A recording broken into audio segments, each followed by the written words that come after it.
Rousseau है उसको प्रत्यक्ष लोकतंत्र का आवारा मसीहा कहते हैं।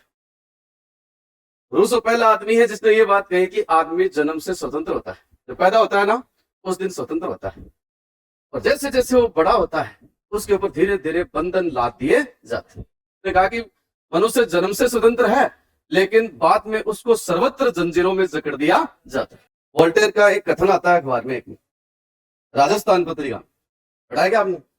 पहली आता है, हो सकता है मैं आपके विचारों से सहमत नहीं हूं, फिर भी आपके विचार व्यक्त करने की स्वतंत्रता की रक्षा करूंगा।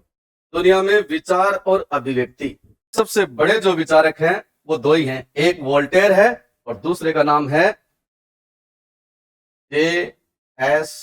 मिल। सुना है नाम? Yes, John Stuart Mill Britain का विचारक थे जिसने विचार और अभिव्यक्ति की स्वतंत्रता का सबसे बड़ा समर्थक है। वोल्टेयर भी कहता है कि देखो, भले ही किसी की बात आपको पसंद आए या न आए लेकिन अगले को अपनी बात कहने की आजादी। वोल्टेयर इस बात का समर्थन करता है। मिल भी कहता है कि चाहे पूरी दुनिया एक तरफ हो जाए और एक आदमी एक तरफ हो जाए तो पूरी दुनिया को उस एक आदमी को चुप कराने का अधिकार नहीं, चुप नहीं करवा सकते आप किसी को, जो कहेगा वो कहेगा।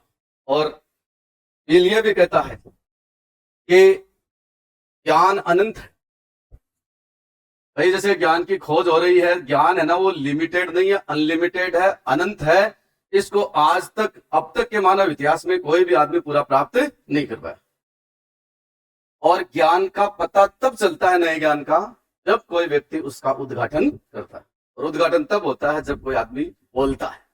इसलिए बोलने की आजादी के बराबर कोई आजादी नहीं। मॉन्टेस्क्यू किताब लिखता है स्पिरिट ऑफ लॉज।